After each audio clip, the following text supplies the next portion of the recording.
84 kamagagmay kag homemade firearms na nakompeskar sa 167 ka operations batok sa loose firearms. Gindayaw man ni BCPO Director Colonel Thomas Joseph Martir ang tanan nga units kag personal sa wala untat nga pagtrabaho kag serbisyo sa pamuluyo sa syudad sa Bacolod kag pakigbato kontra kriminalidad.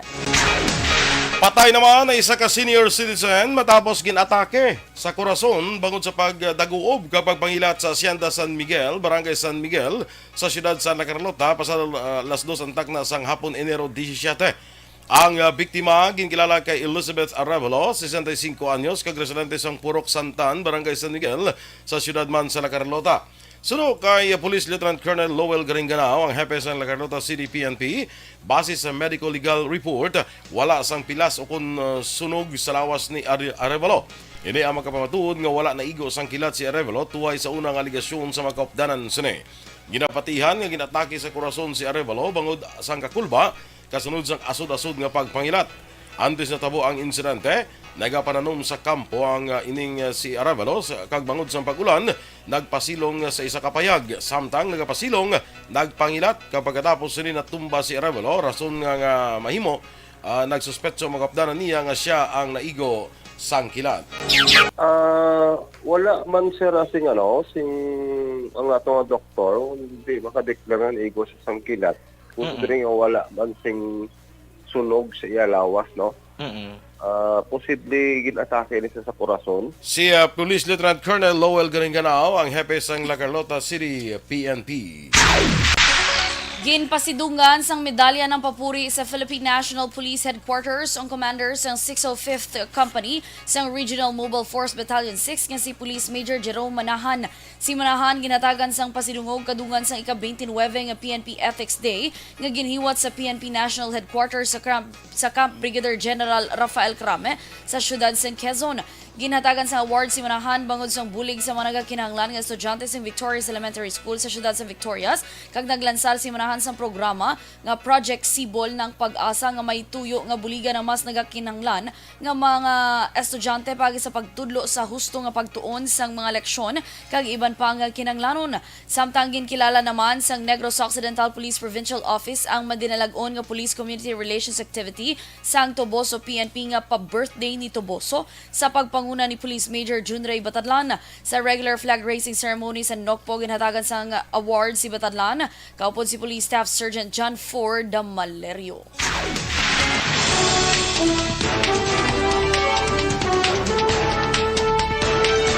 Aksyon Radio Philippines Standard Time, las 6:11. Resulta sa investigasyon angot sa naiya glitch ipagwa sa Pebrero 15. Samtang free tuition sa gusto mangin abogado, ginadoso. Ang detalye sa mga balita nasyonal sa magbalik sang Aksyon, Balitang Bayan Numero 1. Barangay 684. Drama komedya nga nagatalakay sa mga hitabo sa kabuhi, isyu politikal, siyensya, kag kinaugali sa surut kag guwa sang pungsod Pilipinas. Oh my God! Wow! Ang mga tagpalamati, magkakadlaw sa pagbabati paagi sa kalaglawan ng mga characters kag mga eksena sa atong drama komedya nga mahimo nagakatabo sa ila kasilingan, kapitan, mayor, congressman, senador kag presidente man nga makahatag kalingawan sa matag adlaw nga tanan. Gunggong! Barinig kita sa mukha eh! Barangay! Ari, amo na po nang si mama wala di atos na Bacolod. Sa akong birthday ganyan, maabot ako nang sa balay. Pero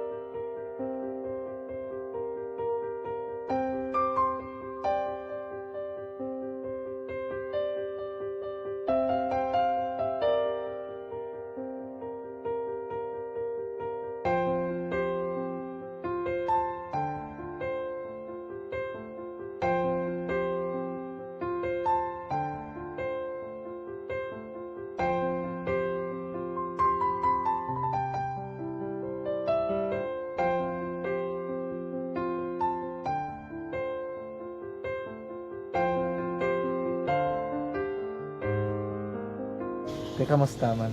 Ako na would like, mayara ganyan na butang sa module nga search mo tapos bala mayara nga ilang taon mo sa YouTube. Di way ka man gamitan. Di laktawan lang dana eh. Tapos, ano naman, ublaw na daso. Brown na daso, singga nga pasensya ma'am. Paano ka nakapadala sulat? Nagulam na ko sa akon nga friend, kasi Regine bala. Sa kay ay. Nang wala ka cellphone. Wala mo sa ina. Pero sino to Facebook? Imo to Facebook. Bali, paano ka nakabalo nga may... Hindi kasi so, ganun lola sa akon. Siya nagtulo sa akon nga, kamo bala, nang nabatian niya sa Morning akon. dira sa imo Aksyon Eden. Yes, good morning, Action Boy. Kag sa tanan man naton nga mga ka-aksyon, happy Thursday! Happy Thursday! Today is January 19. Kwan Yes. subong ng fiesta sang Bacolod. Yes. Okay, Ginido. patronal feast sa Bacolod. Ang aton nga patron is si San Sebastian. Yes. Subong ni nga adlaw ang subong mo buwas. 21. Ay, 20. 20 buwas Kay pa gali. birthday ni Lolo, 20. Kaya ang buwas. pangalan ni Lolo, Sebastian. Yes, tomorrow pa. Buwas pagali. Yes, Buwas, yes. correct. January 20 ang ako subong Bispiras. Bispiras. Matin taguro ko sa priest night ay may pay. Usually may mga sa mga kuan bala sa mga parokya. Oo. Basta gani fiesta gani isang ila nga patron. Night before may ara na nga priest night. Ito. Usually ara kuda basta mga priest night. Kaya ma-priest ka tanay mo, Priest no? mo tanay. Lapit na lang to tanay. Tutay na lang to tani ya. Konting kembot na. Tiara ko na mga priest night. Basi manghagad na ko ng mga grupo tanga kaparian. Tomorrow, ito na. Tuod, buwas gali yan, no? January 20. Anyway, sa monitor dito sa Facebook, please like, follow, and share sa aton FB Live. Kaya good morning dira sa kay Homal Lumena, kay Teresa Linaha Kayaw. Danay kami ni kagabi ito sa Kwan. Nag-attend kami sang wake bala, sang haya ni sa amon former principal. Oo, matugaling hambal mo. Former principal namon si Ma'am Ninfa Hardinico nga nagkaliwan at the age of 94. Yes. Sili ko ganin ko sobrang 90 gro si Ma'am ay kay isang pag-graduate namon principal sa mga sobrang sa 50 mo. Pag-graduate namon 40 years ago pa to. OMG. 42 actually mo 42 na kami. Kabay pa nga kamo malambot nyo mo na. O gabi mo na. Ginakabay gani. Hindi malambot ginaya mo niya. Nagduduwa pa kung may kabay pang malambot ginaya mo niya mo. Diyos me. Nami mo. Mga classmates namon. Do ka damo mo sa amon kagabi. No? Very good. Pare Gilbert na kayaw, good morning. Alex Montesa, morning man. Ana Sinoro. Miss Jinky de Alagdon, dira sa Phoenix, Arizona. Morning sa imo, Miss Jinx. Ay, by the way, si Juan Bolbla, Gallo, kag si Madam Alma Alvarez Gallo, mapa Scottsdale, Arizona. So kung daw lapit man natin sa imo, Miss Jinx, if you have the time, gina-invite ka nila for dinner. Ay, perfect. Maki-dinner sila. Amo man isla, Miss Jinx, ang nagkadto tubla kay Kwan kay Ma'am Vanessa Mayo, dira sa Minnesota. Dennis Richard Timoroma, press, good morning. Wala ko no bulang-bulang. Wala press bulang-bulang da Sir Enrique. Cancel? Si Mia, liw ko bi Aksyon Eden. Mia Salmorin Cesar Paunal. Yes, good morning, Good sa morning, Mia. kuno. Kay Chris Sabalya sa Senete, good morning man. Kay Raul Salibio, may agaman. Mami ko, Janice. Janice, siguro. Good morning sa Hinubaan, siguro. Yes. Si Mary Ann Joso, ginlaktawan mo. Morning sa imo. Ay, wala di sa akong si Mary Ann Jose. Si Susan Jaime Allen. Wala di kasi Alex Monteza lang di halino. Susan Jaime Allen sa Kwan, sa din sa naman sa Texas. Hello, may morning. aga. Si Phil Alonsagay sa Tokyo, Japan. Morning man. Yes, sa ilang Eleanor Fukuda. Good morning. Rose Guevara, dira sa may Alabang, Muntinlupa City. Good morning. Kay Anthony Lu Habagat, may Louie. agaman. Anthony Louie. Anthony Louie Habagat. Good morning. Inang si Rose Guevara, muna sa atong Yes. atong iyang ganito, Bongga ang exchange iyang gift bala. exchange gift. Pero ang iyang exchange gift, ano ito gani? Basta daw oven Oven toaster. O something toaster. muna. No? Oo, oven toaster to. Thank you, Kid Rose, no? Sa bisan mo ay siya, sa nga aton nga pagtipon-tipon ugod sa EFC, ingin padala yung ang iyang anak. Yes, may representative. Yes, of course. Sige, sakay Joel Gonzalez. Jarwell Gonzalez. Pag-greet ko no kay Martina Gonzalez sa iya nga 7th birthday. Happy birthday to you. Martina Gonzalez, 7 years old, no? Bata nga lang si Martina. Martina. Kay si Papa, siguro si Martin. Amo na. Si Mamaya. Wala na, discount na lang yung si Mamaya. Wala ka preparar ko ng bulang-bulang? Ay, ano nga. Naman. Sanso Jaime Alin. Good Amo na si morning. Susan. Susan muna si Jaime Allen sa Texas. Okay. Standby na rin sa mga balita lokal. Barangay 684. Drama komedya nga nagatalakay sa mga hitabo sa kabuhi. Isyu politikal, siyensya, kag kinaugali sa surut kag guwa sang pungsod Pilipinas. Oh my God! Wow! Ang mga tagpalamati, magkakadlaw sa pagbabati paagi sa kalaglawan ng mga characters kag mga eksena sa atong drama komedya nga mahimo nagakatabo sa ila kasilingan, kapitan, mayor, congressman, senador kag presidente man nga makahatag kalingawan sa matag adlaw nga tanan. Gunggong! Barinig kita sa mukha eh!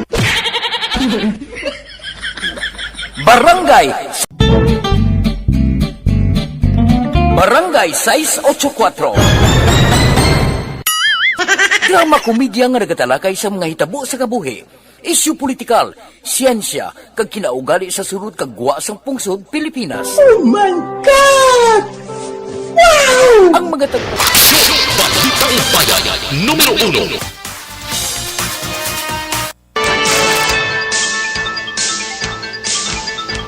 Aksyon Radio Philippines Standard Time, las 6:20. Sa detalye na sa aton mga balita loka ako nasyonal. Hintala na sa Cybercrime Investigation and Coordinating Center sa Pebrero 15 ang pagpagawa sang findings kung bala ang cyber attack amo ang ginalinan sa pag-malfunction sa air traffic management system sang Ninoy Aquino International Airport sa itong New Year's Day nga nag-apekto sa masobra 56,000 kapasahero kapag shutdown sang Philippine airspace. Sunod kay CICC Executive Director kag DICT Undersecretary Alex Ramos, malawig ang ilang investigasyon tungod ang system sang kaap hindi konektado sa DICT, rason nga magabase lamang sila sa mga login sa ilang network. Ginpahag naman di DICT Cybersecurity Bureau Head Maria Victoria Castro nga ang kaangay nga investigasyon nagakinanglan sang minimum nga 6 ka semana agud mapamatud-an kung may natabo nga cyber attack. Ginklaro ni Ramos nga wala nila ginapawalaan ang investigasyon kag nagalaom nga mahatagan sila sang ila ginapangabay nga 400 milyones pesos nga pundo sa tuyo nga mapaayo ang cybersecurity sang Pilipinas. Nagumpisa na ang independent body sa pag-investigar sa natabo nga technical glitch nga nagresulta sa pagka-delay kag cancel sang mga flight nagligad nga Enero 1. Sunod sa Department of Transportation, ginpahayag ni Undersecretary for Aviation Roberto Lima, ang investigating body ang ginabuusan sa mga tiglawas gikan DOTR, Department of Information and Communications Technology, Cybercrime Investigation and Coordinating Center, National Bureau of Investigation kag National Intelligence Coordinating Agency. Wala naman nalakip ang kaap sa sininga pagpangusisa. Sunod kay Lim, nakakadto na ang external investigating body sa sites of communication, navigation kag surveillance air traffic management system ug kon ang navigation system sang kaap. Ginausisa sang otoridad ang pasilidad kag nag-interview sa pila ka mga tawong involvado sa pag-operate kag pag-supervise sang CNS-ATM. Ginapaabot nga pila pa ka semana matapos ang investigasyon. Antes o kon ginapaabot nga sa Pebrero 15 makasumiter sang findings kag rekomendasyon. Pwede na nga maka-eskwela sang libre ang mga nagahandom nga mangin abogado. Ini sa tion nga mangin isa na kalayi ang Senate Bill 1639 ni Senate Majority Leader Joel Villanueva nga nagatuyo nga miandahan ang Republic Act 7662 kon ang Legal Education Reform Act of 1993 para sa pagtukod sang Legal Scholarship and Return Service Program. Sunod kay Villanueva, nga kinanglanon sa karon ang mas madamo nga public defender sa pungsod tungod may 2,500 lamang ka mga abogado ang Public Attorney's Office, kakada isa sa mga ini ang nagauyat sang 5,300 ka kaso kada tuig. Sa isa ka pagtuon sang 2016, mayara lamang sa isa ka abogado sa kada 2,500 ka Filipino. Mas mataas ini ikumparar sa Estados Unidos nga may isa ka abogado sa kada 248 ka residente, samtang sa Italy may isa ka abogado sa kada 260 ka residente, samtang sa Germany naman isa ka abogado sa kada 560 ka residente. Gin-deny naman sa Department of Justice ang motion for inhibition ni Suspended Bureau of Corrections Chief Gerald Bantag batok sa panel sa DOJ may kangtanan sa preliminary investigation sa kaso sa pagpatay kay Percy Lapid. Tungod sa dismissal sang motion, gintala na ang masunod nga hearing last 3 sang hapon sa Enero 24 kag ginapaabot naman nga magpasa sang counter affidavits ang mga respondent sa kaso. Sineblaan duha ka counts ng murder ang ginpasaka batok kay Bantag nga ginatulo nga isa sa mastermind sa pagpatay kay Lapid kag middleman nga si June Villamor. Sa madumduman na papuli na si Lapid sang gintiro sa barangay Talon 2, syudad sang Las Piñas sa Oktubre 3 kag si Villamor ang napatay sa New Bilibid Prison. Nagapabilin nga marubo ang kadamuon sa mga Pinoy nga nagabaton sang booster shot batok sa COVID-19. Suno kay Department of Health Officer in Charge Maria Rosario Vergere, nagwa sa National COVID-19 Vaccination Dashboard nga yara lamang sa 21.2 milyones ka Pinoy ang nakabaton sang booster shot tubtub sang Enero 15. Dunga pa ni Vergera, yara lamang sa 27% ang booster uptake, may gamay ang insaka alin sa datos sa nalig nga tuig nga 23%. Palayag ni Vergera, tama kahinay sang pagsaka sa apang bisan paano, may improvement kanagalaom nga mas madamo nga Pinoy ang maganyat nga magpabakuna. Ginhilway sa Court of Tax Appeal si Rappler CEO Maria Ressas ng apat ka charges sa tax evasion nga ginfile batok sa iya sang Duterte administration.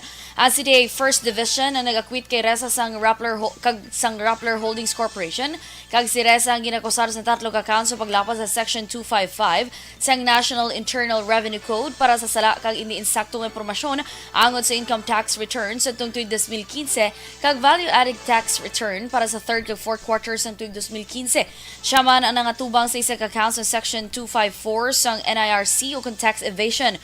Tuig 2020, sang ginpatigan ang arraignment ni Ressa sa Pasig Regional Trial Court, bangod na paslawan nga i-report ang sales receipt gikan sa issuance kag sale sang Philippine Depositary Receipts sa 2nd quarter sang 2015. Ginanunsyo naman sa Bureau of Fisheries and Aquatic Resources nga naglambot sa 12 milyones pesos ang balor sa kaperdihan tungod sa fish kill sa Lake Cebu sa South Cotabato. Ginpahayag ni BFAR Information and Fisher Folk Coordination Unit Chief Nazario Briguera ngang fish kill ang may posibilidad nga maangot sa pagnubo sang dissolved oxygen sa linaw, pagbago sang klima kag polusyon. Suno kay Briguera, ang fish kill natamo man sadto sa linaw sa naligid nga tuig bangod sa pagnubo sang dissolved oxygen level. Dunga pa ni Briguera, ginrekomendar na sang BFAR sa local government unit ang regulasyon sang fish cages sa linaw agud malikawan ang overcrowding. Duha patay kag 5 naman ang pilason sa pagpangatake sa Moro National Liberation Front community sa syudad sang Cotabato. Sunog kay Cotabato Police Chief Colonel Kerubin Manalang, nagakatulog ang mga residente sa nagpaulan sa luthang ang grupo sa naglain-lain nga mga balay alauna sang kagahon. Dugang pa matapos nagpanluthang, nagbiyaman sila sa lugar paagi sa pagsakay sa bangka kag nagpadulong pagkadto sa direksyon sang Maguindanao. Sunog kay Manalang, ginkilala nilang leader nga sang grupo nga si Sami. Ang 5 ang nasamaran ang gindala na sa Cotabato City Medical Center. Aksyon Radio Philippine Standard Time, las 6:26. Good morning, danay kay Chris Sabalya Sinete, no, sa may Deca Homes. Chez Zamora, Jo Marie Macariola Estelioso, kay amigo ko da Bernie Buen Consejo, Edmar Escosora, kag Jerome Alicin, Rosemary Valuis. Good morning. Mga ka-aksyon, standby na sa aksyon report second portion. Upod ka-aksyon, Fred Salanga. Balikay kita sa Aksyon Balita Morning Edition. Upod gabon sa inyong news team. Aksyon Eden Abos. Kag-aksyon Boy Duran. Una sa balita, una sa aksyon. Sa Bacolod Aksyon Radio. This portion is brought to you by